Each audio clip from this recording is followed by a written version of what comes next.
And he'll drive it up the left side to Rashawn Matthews, back inside the 10 at the 7. He'll come right towards the middle of the field, across the 10, 15, 20, has a hole at the 30, 35, crossed him in over at the 40. One man to beat the kick at the 50, 45, 40.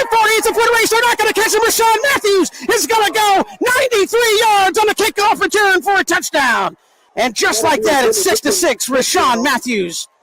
And out of the pistol, here's Robinson. He'll bootleg here to the short side, looking, going to wind up, throw it underneath, and intercepted! Rashawn Matthews up the right sideline and knocked out. Here's the snap. They'll fake it, go on the side. It's picked off. That's going to be caught. And running up the near side is the 30, 25. It's Wilkes Albert and brought down at the 16-yard line. One receiver top side out of the gun now for Kromenhoek. Luke looking, going to wind up, throw underneath. This is LaDon Bryant at the 10, at the 5, slows down, bounces off a man, at the 3, at the 2, reaching, holding the ball out. They don't give it to him. Give it to him on the end around, coming right side, right up the middle. That's a 30, 40, 45. It's a foot race. There's nobody going to catch him. This is Bubba Frazier, and he's going to take it 86 yards for the touchdown.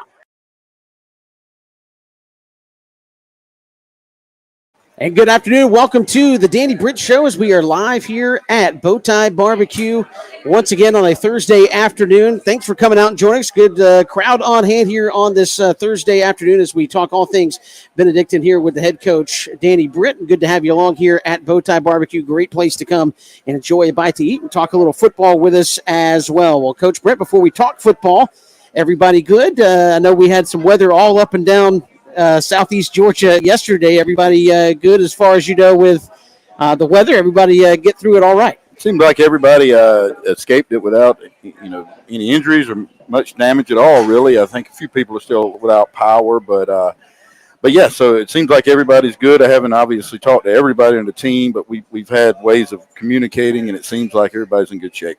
And again, last week I made the trip to Charlotte, getting ready to go on another long road trip again this week. We'll talk about that coming up in just a little bit. But again, Julius Chambers, a team that's played for a state championship last couple years there in North Carolina. Obviously, there was some stuff pregame, Coach, that I didn't see, but maybe a little jawing back and forth from their team before you guys were going in the locker room, and you kind of used that to your advantage. They came out hot, but after that first drive, they really didn't do anything against your football team. Talk about how you guys responded after that initial drive.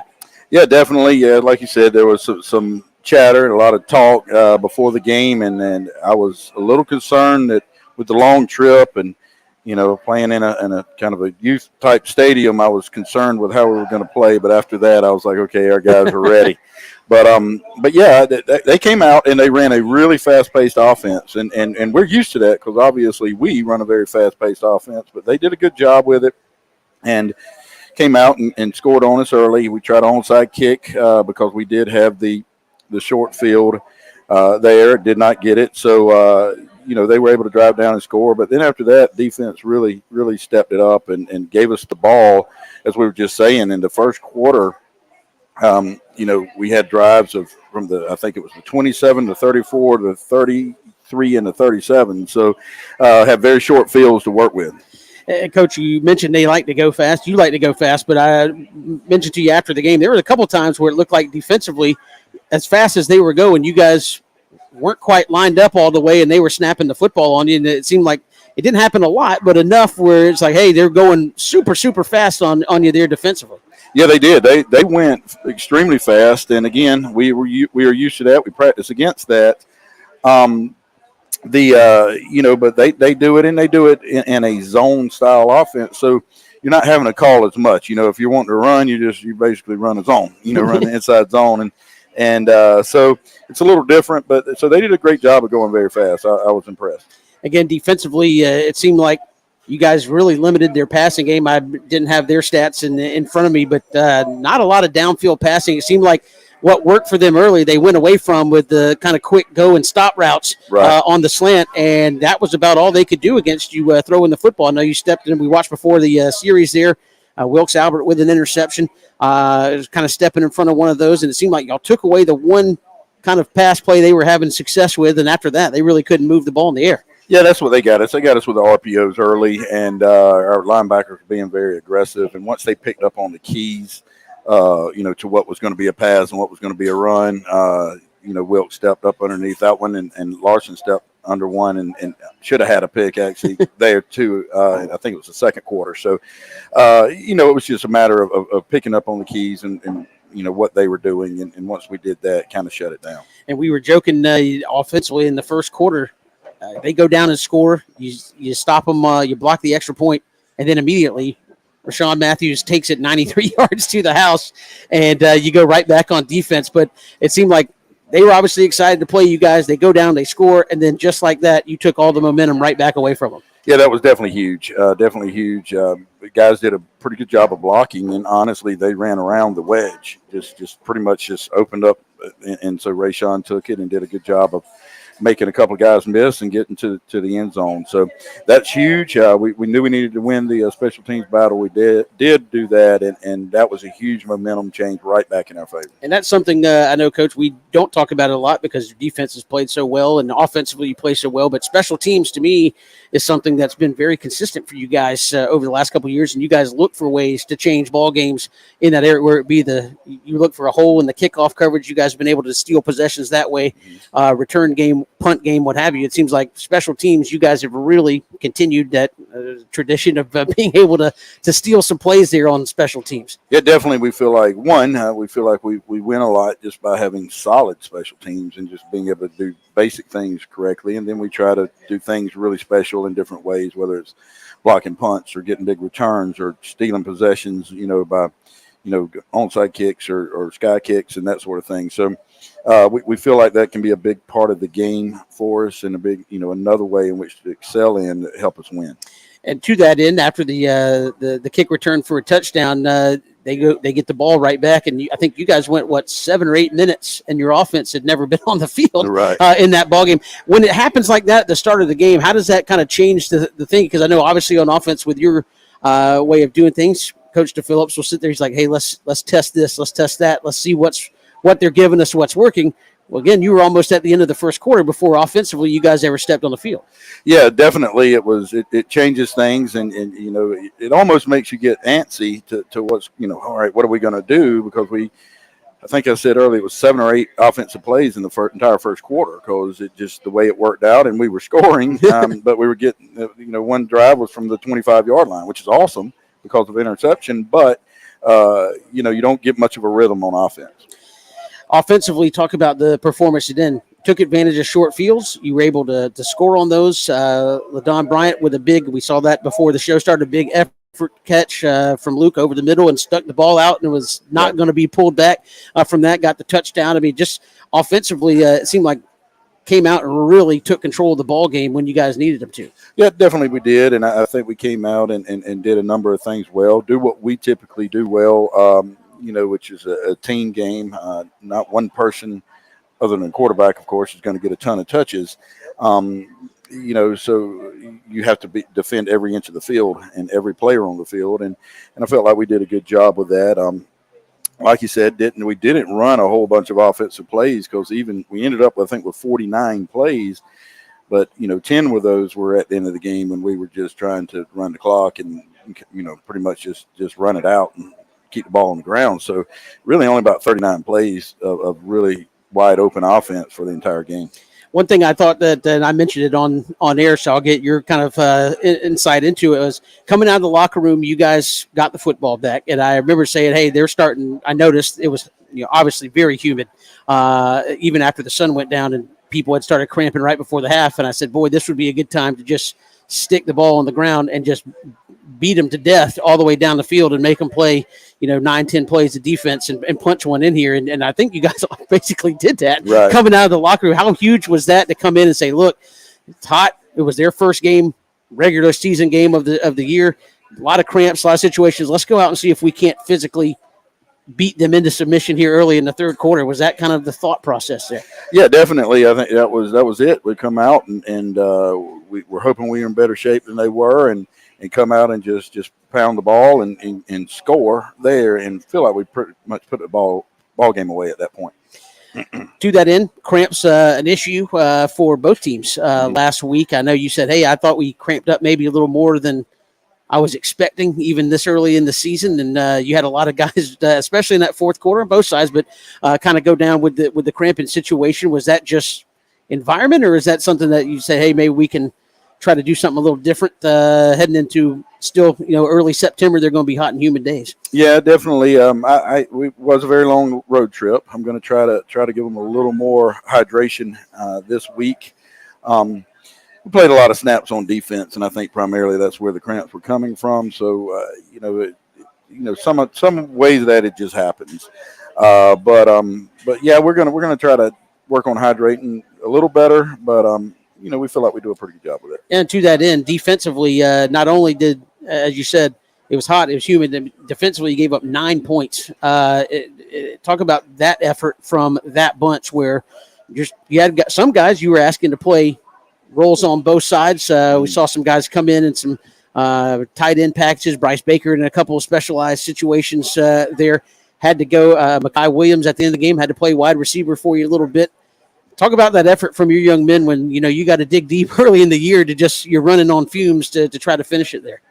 Yeah, definitely. I thought they did an incredible job defensively. Coach Houston did a good job of scheming them up and again coaching them up, making adjustments, on the fly. And he does a great job with that. And the kids do a great job of hearing it, listening. A lot of these guys have played a lot of football, so they can understand it. And defensively, just really did a good job. That held them really after that first drive, held them to that one field goal, and didn't really do much at all from after that point. So extremely proud of them and their effort.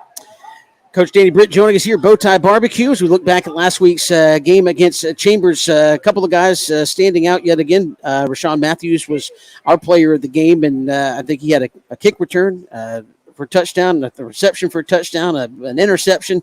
He did a little bit of everything for you. Sorry there, Coach. And just explain, he is one of those guys that, to me, correct me if I'm wrong, he seems like the BC guy, where he's been out there for several years. He's never really the guy. Right. But when his number gets called, he makes plays for you every single time. He does. He's and his brother is a BC guy. Played for me when I was here early, first couple of years, and Rashawn is now here and is that. You're right. He's come in. He's played roles on special teams, on offense.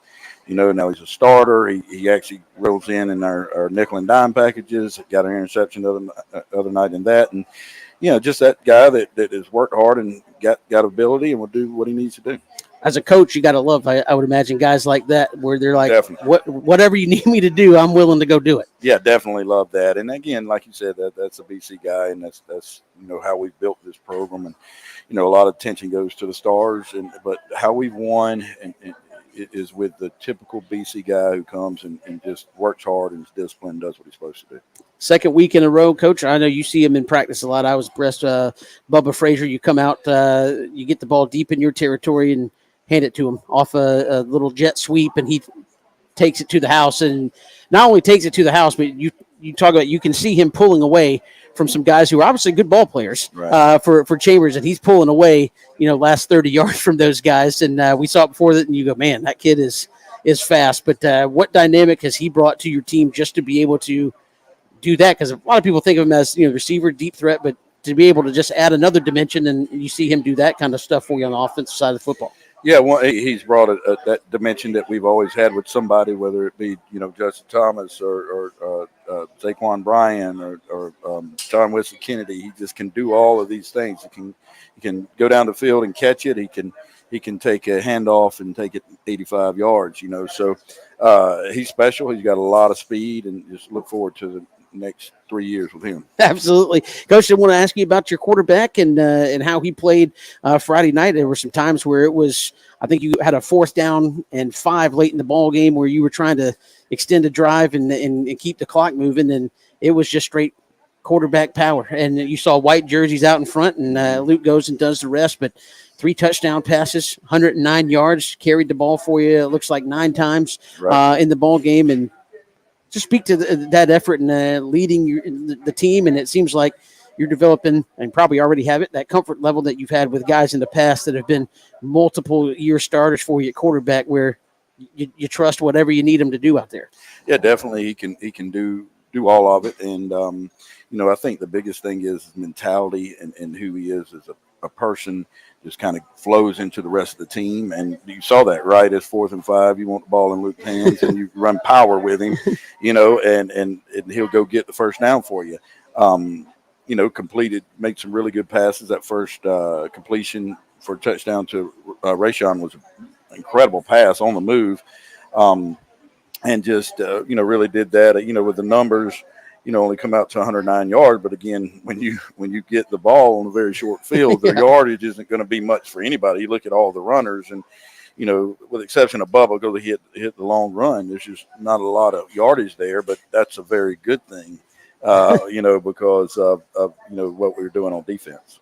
Pumping it in the end zone as well, finishing those drives. Coach, Right. Before we move on to this week, something you got to do this week that you didn't get to do the week prior, and I think you can correct me if I'm wrong, but I'm thinking everybody that made the road trip for the most part got to play in that ball game. What did you see from some of your second unit guys that got snaps against, again, a program that if you go look back, probably end of the year, they're probably going to be deep in the playoffs in North Carolina. What did you see from those guys that finally got a chance to play more than one play this Friday? Yeah, I saw some good things. Definitely. We had some guys rotating in early in the game that haven't played a lot other than JV stuff. And we don't get a lot of JV games because, quite honestly, nobody really wants to play us around here. And so they did a good job. We got a lot of guys in on special teams. And that's what we're going to try to do is get some of the younger guys in on special teams, because I had a few starters and we're just not getting much out of them after, the first quarter, because they're just spent. So got those guys in there,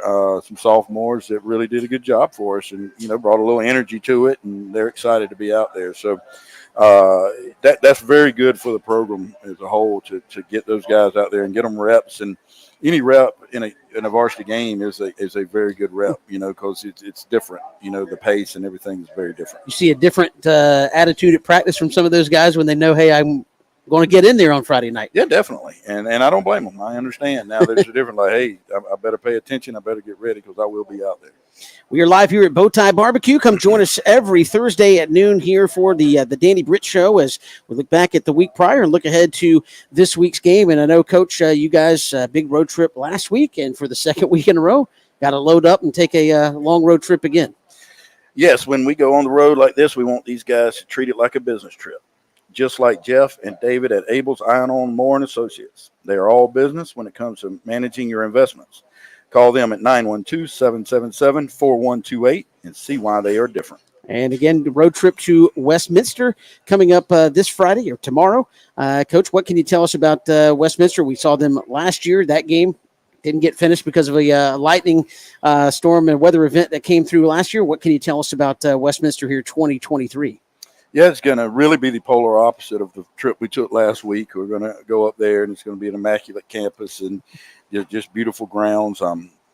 Extremely well-coached team that they're going to be disciplined and show you tons of formations on offense and tons of different looks on defense and be very good in the special teams area. So, they're a good, solid football team. Again, Coach Romberg's been there a very long time, I think 20 plus years, and just going to be a well-coached, good, solid football team. And how did you come across this matchup? I know you played last year, but I'm always interested to see how when you guys go out looking for games, what sticks out in your mind. How did you guys land on Westminster for this 2-year hookup? I think it's the 2-year deal, so we're just reciprocating them coming down here last year. But actually, 2 years ago, they actually called us and said they, wanted to come down. We had, Labor Day weekend available. They wanted to come to Savannah for Labor Day weekend. And so, that's how it kind of came about. And again, going up there to Atlanta area. And again, how has practice been this week? I know we talked before. You guys lost Wednesday, obviously. Yesterday, how does that impact things for Friday? Or is it just you lost today and you have to move forward? We lost today and just have to move forward. But we kind of anticipated it. So Monday and Tuesday, we tried to fit more in, made it a lot of pressure, actually just trying to get the total scheme in offensively and defensively and special teams. So a lot of that is really finalized on Wednesday normally. That we just kind of was a lot of pressure to put in. So it made it hard. And then, yesterday we just kind of all went our separate ways. And in some way, it may have been a good thing because we've been spending a lot of time together and taking these long road trips and getting home at 5 in the morning. I think everybody needs a little rest and a little separation time. And again, I know you had a game with what was it, Baker of Florida? That's who you replaced with Chambers. So I know it's been an interesting kind of start to the season where technically Jenkins was a road game, and then you go 2 long road trips back to back before you come back home. Is that just not how you want to set it up, but has obviously tested your team early as you haven't had a home game as of yet or anything remotely, I guess, kind of considering a normal home week to start the season at this point?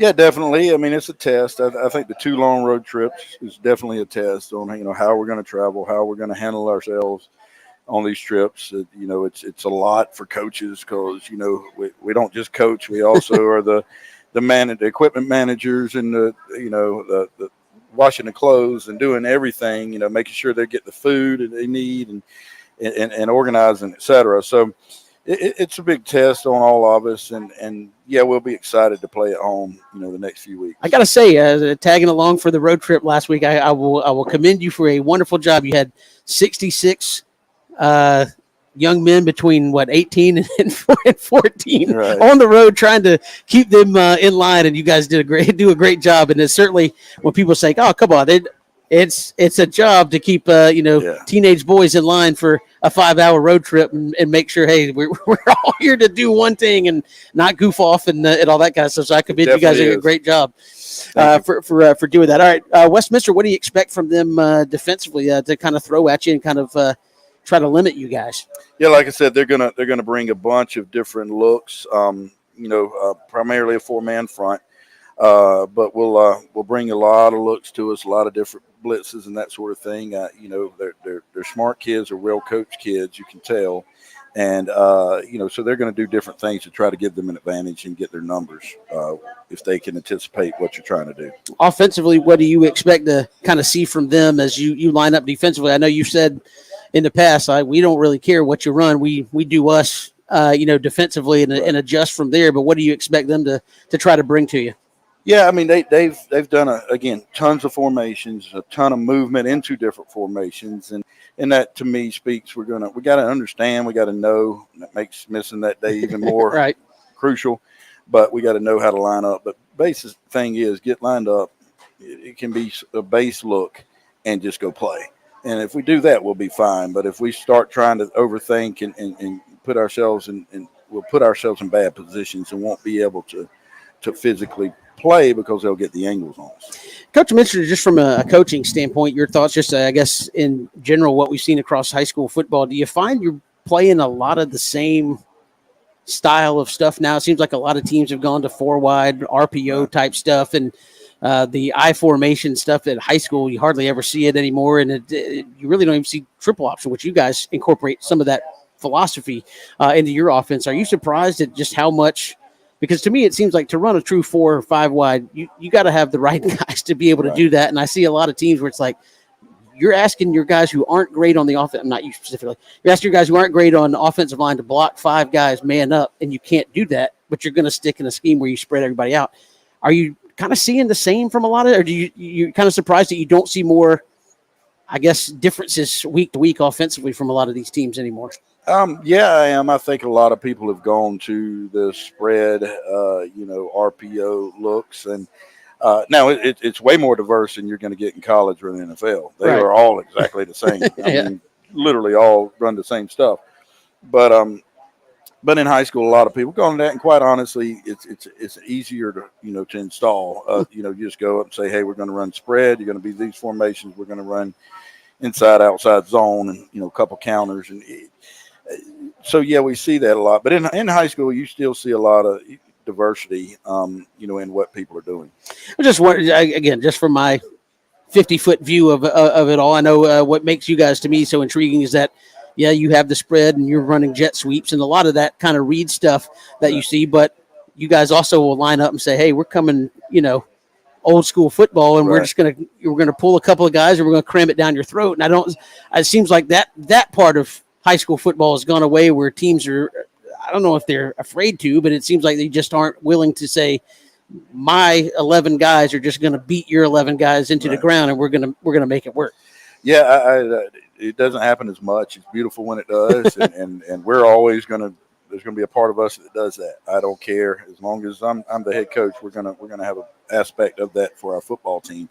I believe toughness still wins. I know Coach Smart actually said that here recently, and I believe that it still does. And the idea the others spread is you can get your athlete who maybe is better than their athlete and get them one-on-one and beat them. I understand that, but I like the concept of, my team is better than your team, and we're going to do the physical part of it better. So we're going to always have that aspect. Yeah, I feel like you still get to run 11 guys to the football at some point, That's right? That's right. When it's all said and done. Well, Coach, you brought it up, so while we have a minute or two left here at BowTie Barbecue, big college football weekend upcoming, the big opening weekend. I know a lot of folks here talking about Georgia and possibly going for a three-peat, but what you feeling here before we get to the big? I know you got other stuff to worry about first, but do you kick back and watch football on Saturday after a Friday game? How do you kind of get ready for that? Oh yeah, I definitely do. I love to wake up on Saturday morning after a cadet win and watch game day, and I'll break down and try to get the stats the first 4 hours, and then see what time my teams are kicking off and just start watching football in the afternoon. So I'm excited about tonight. We got several of our guys playing tonight. Keene Harris is playing for NC State, apparently starting at free safety tonight for them. And then Zaquan Bryant, from what I hear, is starting at corner because of an injury tonight with Minnesota versus Nebraska. So I'm going to be watching those guys tonight. Absolutely. A question to that. I know when you get into different fields, people say, hey, well, once you're on the inside of it, you look at it differently because you're on the inside of it. Do you just watch games as a fan, or on Saturdays are you watching, ooh, that's something I might be able to steal, or are you just straight, I'm watching it to watch? No, I watch the game. I just enjoy watching the game, and I don't critique the coaching. I don't, I may critique the tackling a little bit or something like that, but we all do that. But I don't watch the schemes, nothing like that. I told, when I was first interviewed at Benedict, and I told them, if you have a head coach and you're interviewing and he doesn't have his own scheme already, go to another coach. There's a problem. So we have our scheme and we have what we do, and so no, I just enjoy watching. Georgia Southern right up the road. I know you're alma mater. What are you kind of hearing about the Eagles here in 2023? Yeah, I'm excited. They play Citadel this weekend, and I'm excited for Georgia Southern. Coach Helton's done a great job, and ready to see what they're going to do. I'm going to make it to a couple of games this year and support my Eagles. And I'm excited for what they're doing, and I think it's going to be a good year for them. And you see that growing bigger and bigger every time you go to Statesboro. There's a new wrinkle put in up there as well. Well, Coach Danny Britt, we're going to be at Westminster tomorrow night. Been another big road trip, a chance to go 3-0, or I know as you like to tell you, we're going to go 1-0 this week, and then worry about whatever's to come next week. A lot of folks I know will want to look ahead to what's coming next week, but we got Westminster to deal with coming up on Friday night. Coach, we appreciate it. Yes, sir. Thank you so much. Appreciate everybody for coming out here to BowTie Barbecue, a great place to come and enjoy some lunch. If you missed the show, go back, watch bcsports.com, or go to YouTube and just look up the Danny Britt Show, and you can go back and watch all of today's show as well. We encourage you to join us next Thursday right here at BowTie Barbecue for another edition of the Danny Britt Show.